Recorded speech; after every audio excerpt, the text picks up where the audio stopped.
प्रिय हिंदी मित्रों, नमस्कार। हाईटेक हिंदी परिवार में आपका स्वागत है।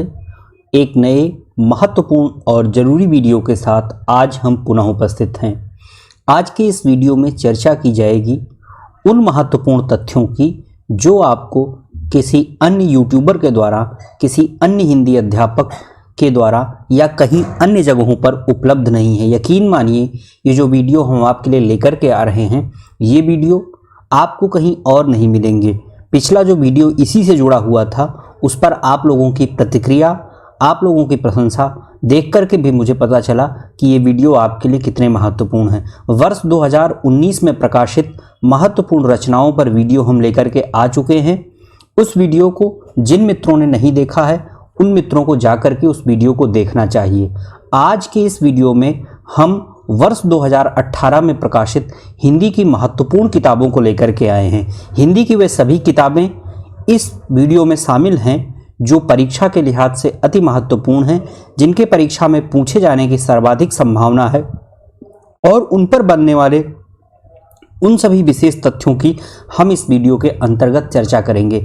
मजे की बात यह है कि एनटीए नेट जीआरएफ का जो आपका पाठ्यक्रम है, कॉलेज लेक्चरर या फर्स्ट ग्रेड का जो पाठ्यक्रम है, उसमें कई बार इन प्रश्नों में से एक दो प्रश्न पूछ लिए जाते हैं और होता यह है कि आप परंपरागत पढ़ाई करने के दौरान इन पर ध्यान नहीं देते हैं और किसी अन्य गाइड या पुस्तकों में ये चीज़ें आपको मिलती नहीं हैं और पता लगता है कि प्रश्न आप गलत करके चले जाते हैं। इस बात को ध्यान में रखते हुए हाईटेक हिंदी ने आपके लिए ये वीडियो संकलित किए हैं और आज उनको प्रेषित किया जा रहा है। वर्ष 2018 में प्रकाशित सभी महत्वपूर्ण किताबों की चर्चा हम इस वीडियो के अंतर्गत करेंगे। वर्ष 18 में प्रकाशित पुस्तकों की बात हम कैसे करेंगे, ये महत्वपूर्ण है कि इसमें क्या बात होगी। तो ये आप जानिए कि जो नई किताबें हैं उनमें आपसे लेखक के नाम पूछे जाते हैं, उसकी विधा पूछी जाती है या यह पूछा जाता है कि पुस्तक का शीर्षक क्या है। अब प्रश्न आपसे ऐसे पूछा जाएगा,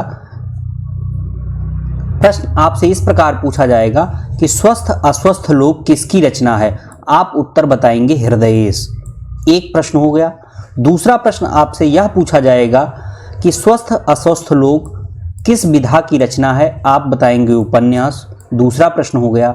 और तीसरा प्रश्न यह पूछा जाएगा कि वर्ष 2018 में हृदयेश की कौन सी नई पुस्तक आई है या हृदयेश की कौन सी नई किताब आई है। आप बताएंगे स्वस्थ अस्वस्थ लोग। या ये भी पूछा जा सकता है कि वर्ष 2018 में प्रकाशित हृदयेश की नई पुस्तक का शीर्षक क्या है।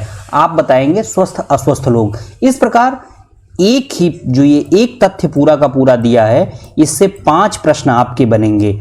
तो अब आप मान लीजिए कि ये जो वीडियो आपके लिए कितने महत्वपूर्ण होने वाले हैं। बहुत महत्वपूर्ण है।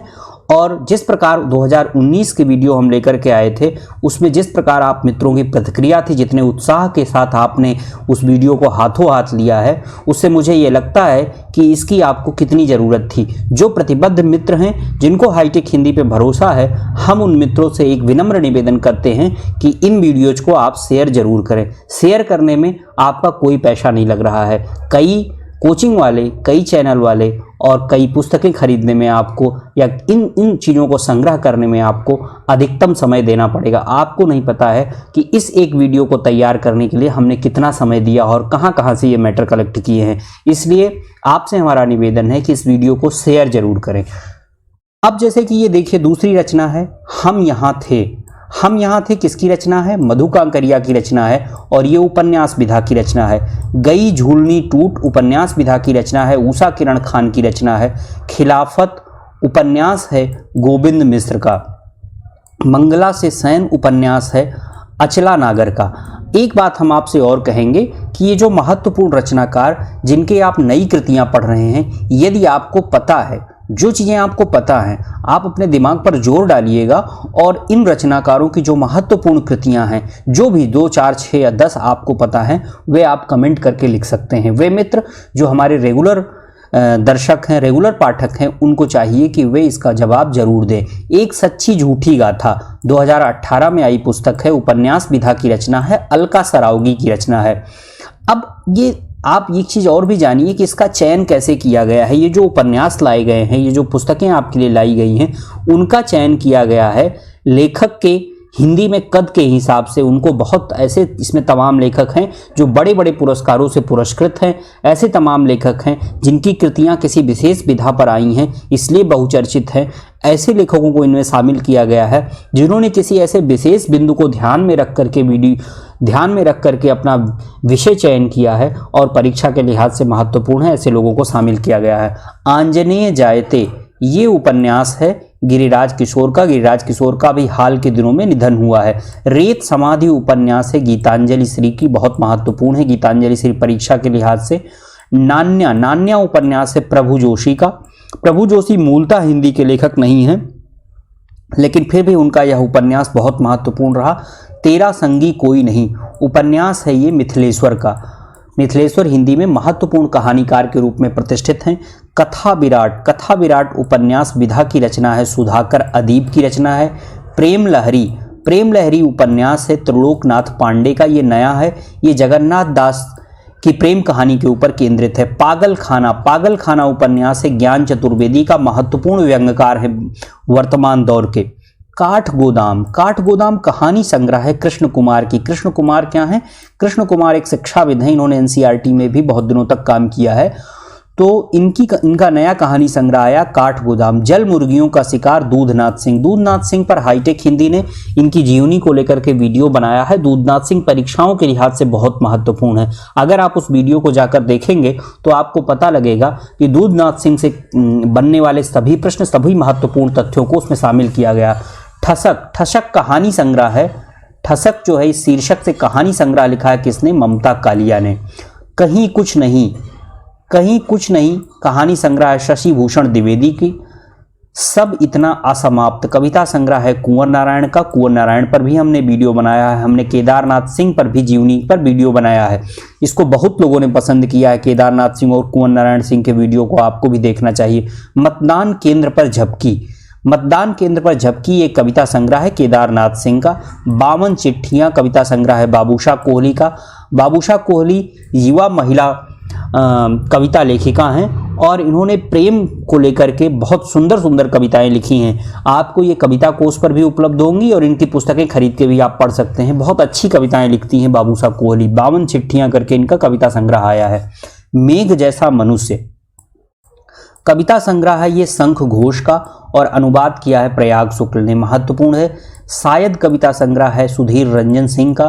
पिरामिडों की तहों में कविता संग्रह है सुमन केसरी का। और शरद जोशी व्यंग संग्रह है शरद जोशी का। शरद जोशी व्यंगकार के रूप में बहुचर्चित हैं। आलोचक के नोट से एक नई किताब आई है आलोचना की विधा में गणेश पांडे का संबंध गोरखपुर विश्वविद्यालय से।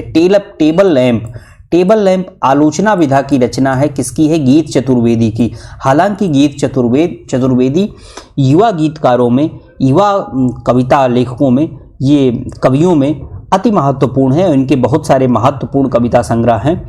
ये उपन्यास भी इन्होंने 1-2 लिखे हैं और अति महत्वपूर्ण इनकी लेखनी जो है वो बहुत सरल और बहुत सहज है, साथ ही साथ बहुत रोचक कविताएं ये लिखते हैं। टेबल लैंप नाम से इनकी आलोचना आई है। कविता का शहर एक कवि के नोटबुक आलोचना की पुस्तक है ये राजेश जोशी की। राजेश जोशी कवि के रूप में फेमस हैं।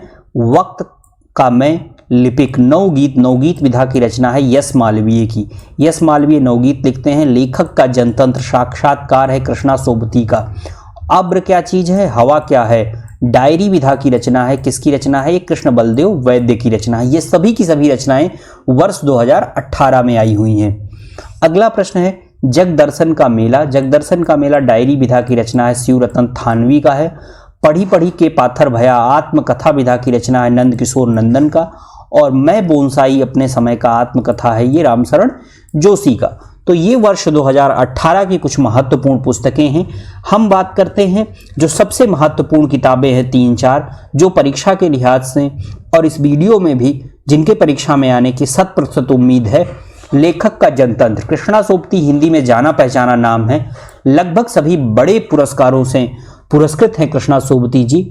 और लेखक का जनतंत्र इनकी जो रचना है इसमें चुनिंदा साक्षात्कारों का संकलन है इनके, जो अलग अलग कालखंडों में, अलग अलग आयु वय में और भिन्न भिन्न अनुशासनों में इन्होंने अनेक लेखकों, पत्रकारों और विचारकों को जो साक्षात्कार कृष्णा सोबती ने दिए थे उन सभी साक्षात्कारों का ये संकलन है, महत्वपूर्ण पुस्तक है। ये हर मौसम, हर दौर में लेखक को किसी न किसी परिस्थिति से, किसी न किसी चीज से भिड़ना पड़ता है और उन सब की बात जो है लेखिका ने, कृष्णा सोबती ने इस पुस्तक में अपने की है, जिसमें उन्होंने साक्षात्कारों के माध्यम से महत्वपूर्ण बात की है। लेखक का जनतंत्र वर्ष 2018 में आती है ये किताब, साक्षात्कार विधा की रचना है। अगली जो महत्वपूर्ण किताब है, बहुचर्चित किताब है पागलखाना। ज्ञान चतुर्वेदी का उपन्यास था ये पागलखाना, बहुत महत्वपूर्ण है मित्रों। ये आपको खरीद के भी पढ़ना चाहिए, बहुत रोचक किताब है। बाजार की बढ़ती महिमा और प्रकोप दोनों के बखान के लिए ज्ञान चतुर्वेदी ने जिस कल्पना का सहारा लिया वह अद्भुत है। यह उपन्यास बाजार का मानवीकरण करके उसकी भावनाओं, योजनाओं, चिंताओं से हमें बेहद सूक्ष्मता और रोचकता से परिचित कराता है। उपन्यास की खास बात यह भी है कि जहां नायक और खलनायक दोनों ही बाजार हैं, भाषा, वर्ण, वर्ग, संस्कृति और संप्रदाय की सीमाओं के पार बाजार हर एक इंसान को दोनों बाहें खोलकर गले लगाता है। ज्ञान चतुर्वेदी का पागलखाना उपन्यास जो है ये बाजार की इस ताकत को और इसके खतरनाक प्रभावों को केंद्रित करके लिखा गया है। तो ये बहुत महत्वपूर्ण उपन्यास है और ये परीक्षा के लिहाज से, एनटीए नेट जेआरएफ की परीक्षा के लिहाज से अति महत्वपूर्ण है। जरूर ध्यान दीजिएगा इस उपन्यास पर। अगला उपन्यास जो बहुत महत्वपूर्ण है वो है गिरिराज किशोर का।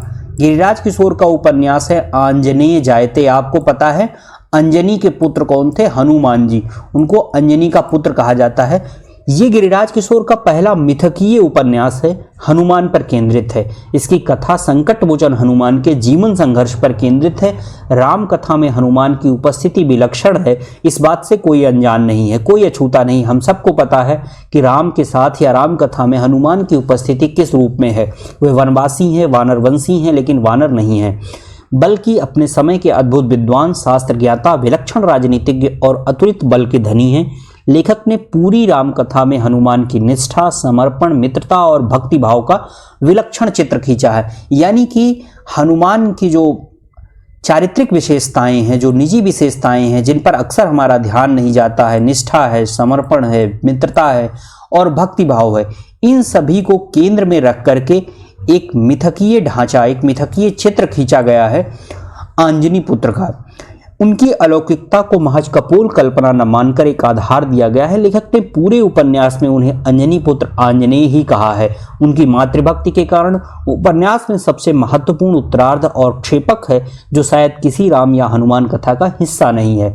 तो ये 3 किताबें जो है ये परीक्षा के लिहाज से अति महत्वपूर्ण हैं, इन पर आप ध्यान दीजिएगा।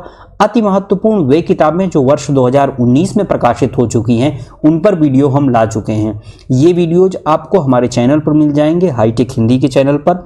आपको वहां जाना चाहिए और कभी कभी सर्च करना चाहिए उन वीडियोज को जिनको आपने अब तक नहीं देखा है, और उन वीडियोज को आपको रिवीजन कर लेना चाहिए, उनको आपको देख लेना चाहिए। उससे आपको विशेष लाभ मिलेगा। देखते समय आप पेन और कॉपी साथ रखा करें और जरूरी तथ्यों को नोट किया करें।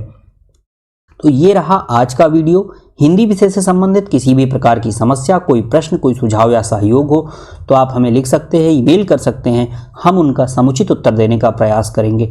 अगला वीडियो हम शीघ्र लेकर के आ रहे हैं, तब तक के लिए धन्यवाद।